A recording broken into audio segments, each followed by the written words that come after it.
So I'm going to begin today's episode with a quotation, something that has meant so much to me throughout my life. Here it is. The way you see people is the way you treat them, and the way you treat them is what they become. Johann Wolfgang von Goethe. So way back when I was young, I can't even remember where, someone taught this principle to me. I don't remember how old I was. I don't remember why they were teaching it to me, but I know it always stuck with me like glue. I always remembered this quote, and I will truly be thankful for the rest of my life to whoever taught it to me. It was one of the guiding principles for me in my parenting journey. As I learned to relate with my kids, I always had this stuck in the back of my mind. It always would come to me when I had messed up, if I had yelled or just really let my guard down and hadn't behaved the way I wanted to as the parent that I saw myself as. This would be there. And on the days when I had handled the situation really well, it was a great reminder to me that encouraged me to remind me that my actions would make a really big difference in the outcome of the future of my family. This concept actually it removed so much confusion for me when it came to parenting, because as every one of us knows, the parenting life does not come with a manual. Unfortunately, the kids are handed to us and we're wished well as we leave the hospital, and that's it. There's no book. And this principle, this realization for me was really a guiding light when it often felt like I was walking a foggy path in parenthood. It led Steve and I both to a concept that I've always referred to as heart-centered parenting. Heart-centered parenting does not focus on perfection. Right. It focuses on the heart and the soul of the individual that you've been blessed with as your child. The purpose of heart-centered parenting is to seek the ability to look deeply into the heart of your child, to make sure that your child is heard when your child is speaking to you. Your child feels unconditionally loved at all times, whether they've done right or wrong. To make sure your child is respected for their unique giftings, and it encourages the child to chase their passions and their callings in their life. Heart-centered parenting, looks at the intent of the child before reacting to whatever actions the child has taken. Yeah. In nature, there's just this really deep, unique bond between the parent and the child. And interestingly, it's a gift that the child gives us that's not afforded to other people. If you look around, you'll see that children forgive their parents for mistakes that they would absolutely never forgive someone else for. Kids long to be loved by their parents in a way that they don't care if others love them. And they want to be believed in by their parents. They want to be encouraged by their parents, and they want to be guided with compassion by their parents. So a good example of this, I'm going to use a couple examples tonight. They're all from movies, so you can go check them out and see what I'm talking about. But for this first example, the movie I Can Only Imagine, it came out about 3 years ago, 2018, and it's the story of the lead singer for the band Mercy Me. Now, in that story, you see a young kid who is at least verbally abused by his father. And you can see that his father does not take much interest in the kid because the kid's not living up to his expectations. He's not able to do athletically what he did when he was the son's age, or he's not gifted in the ways, or he just doesn't perform in the ways, and things like that.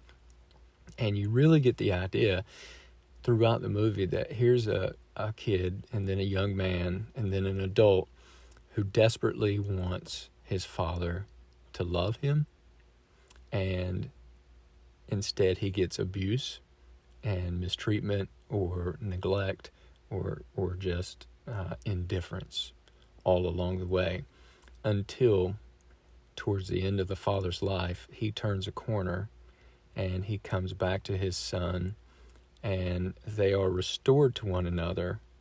And I won't give anything away beyond that, except to say that that's what that young man had wanted all of his life, right? Despite the difficulties that the father had created, and despite how much the father neglected his son, the son was always there wanting the acceptance and the relationship with his father. Yeah, so when we talk about the concept here in our house of heart-centered parenting, the way we would explain it is that it's really focused on believing the best in the child, that we see their future in our vision, and then we believe that the child is going to become that best version of themselves. And even though they're not there yet, they're still just a child, we begin to treat them as the person that we see in our vision for them. So just like the story that Steve was telling you about the movie, I Can Only Imagine, the injuries that our hearts sustain as a child, they carry with us into adulthood. And they can turn into really deep insecurities that really nag us. It can become something deep in our hearts or in the back of our minds that can create a sense of self-doubt, even though there's still that longing for the love of our parent. And the second example that I'm going to use from movies recently, this one's not so recent, is from the story of Johnny Cash. Now, I'm not sure that this is 100% accurate, but in the movie Walk the Line, you'll see that a young Johnny Cash and his older brother was, what did I tell you it was earlier? I don't remember his name, but he was a number of years older than Johnny. Yeah, may have been Jack. I think it was Jack. I think I've heard Johnny Cash refer to his brother, say his brother's name is Jack. That's it. So Johnny and Jack, they're at a sawmill.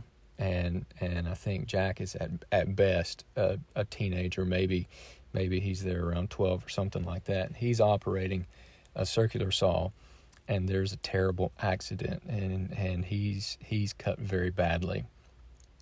And as they are coming home from it, you get the sense that the older brother is not going to make it. Johnny, of course, he wasn't injured in it. He wasn't near the saw. And the father just has this look of horror. He knows that his oldest son, his favorite son, is going to die. And in the movie, I think he says as much, that he wishes that it would have been Johnny instead of Jack.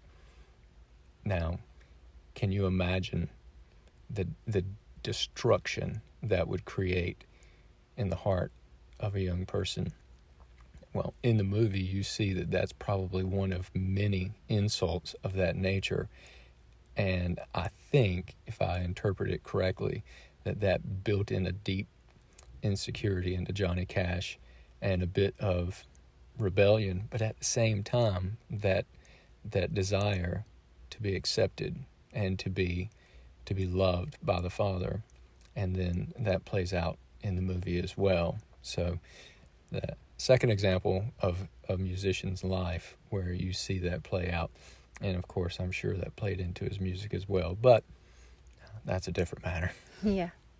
So when a child is raised to believe that they're here for a deep purpose, even though they're just a child, they're not, in our observation, necessarily fulfilling their purpose yet, but when they're raised to believe that they are here for a deep purpose and that their life has a great value, which it does, and that they believe that they're going to make a difference in the world around them, what happens is that they're given wings to fly instead of having a really heavy backpack of baggage.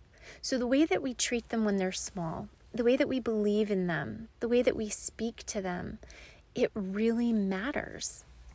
Yeah, and the third example from recent movies, although this one's not too recent either, is the movie is called Gifted Hands, and it's the story of Dr. Ben Carson. Is it a book? It was a book, and they turned it into a movie with Cuba Gooding Jr. played Dr. Carson. Okay.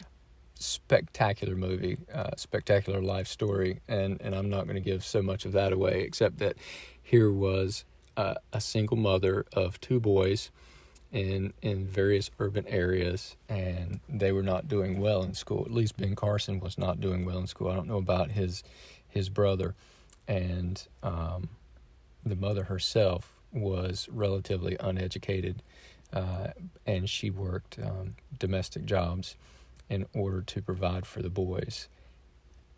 But you see in her a dogged determination to not let that shape the outcome of their lives. And she had a great belief that they could succeed, and she spoke that into them.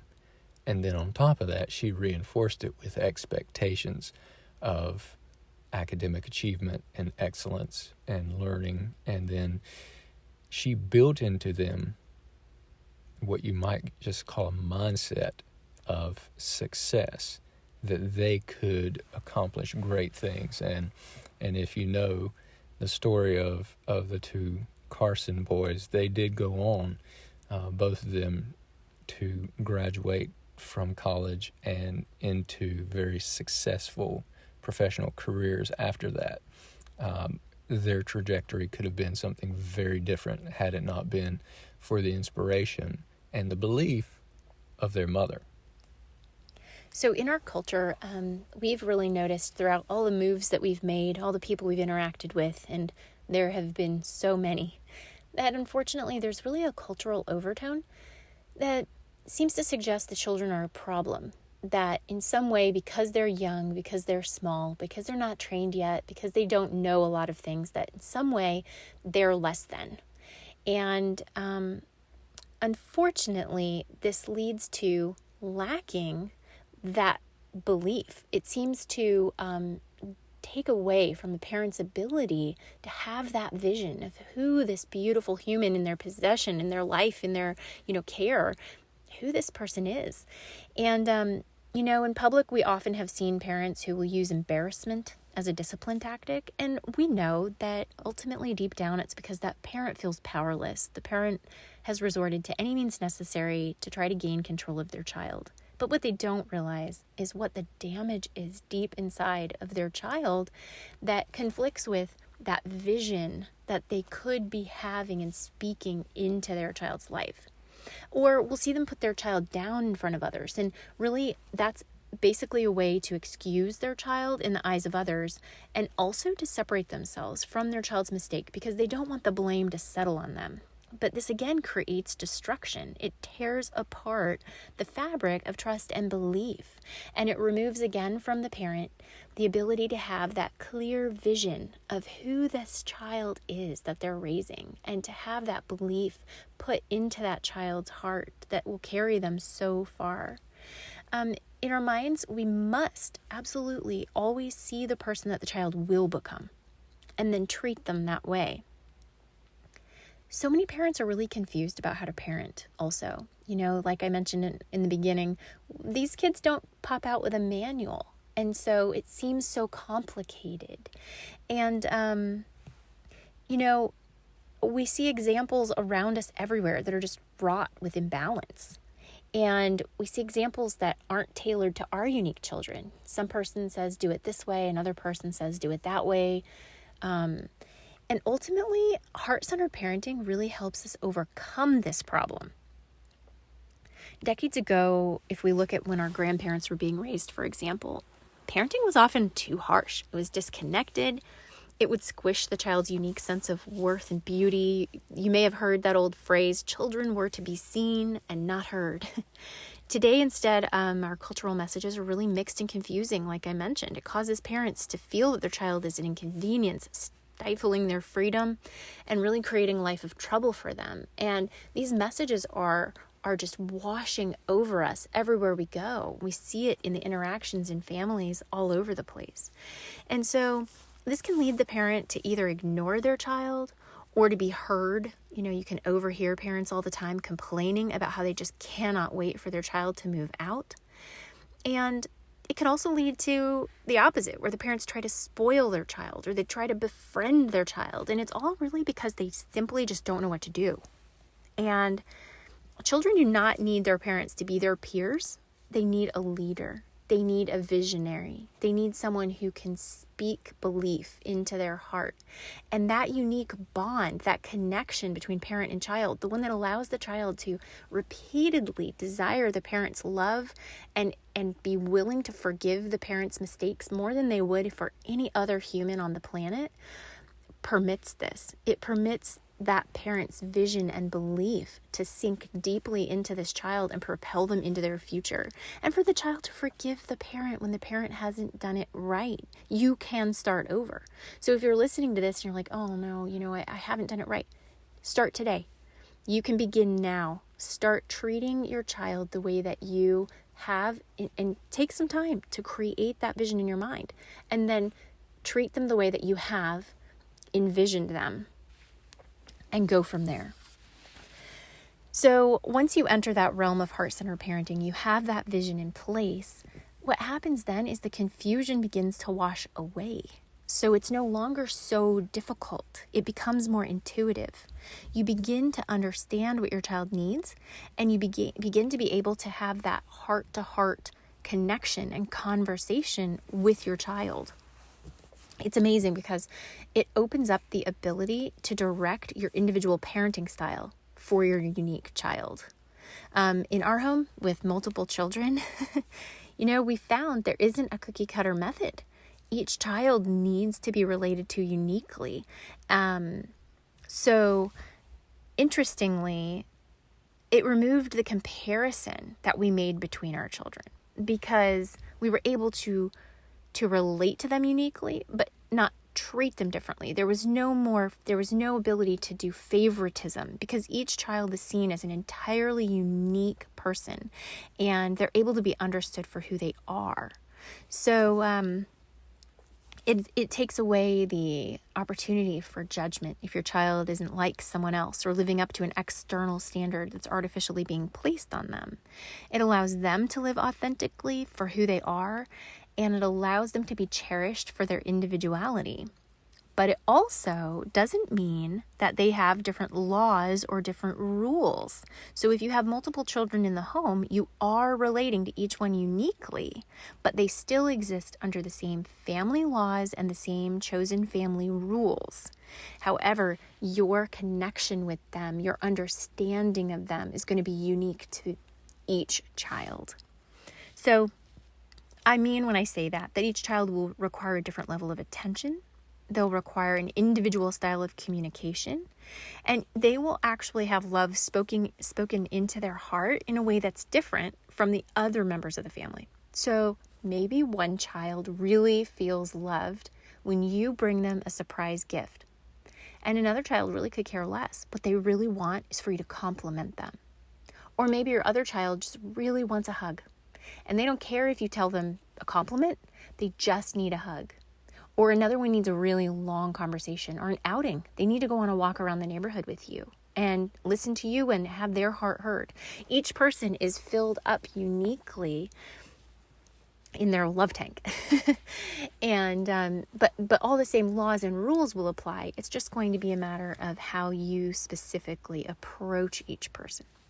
So this heart-centered parenting really allows a parent to be able to do this. It allows you to feel natural and authentic while you are flexing and bending.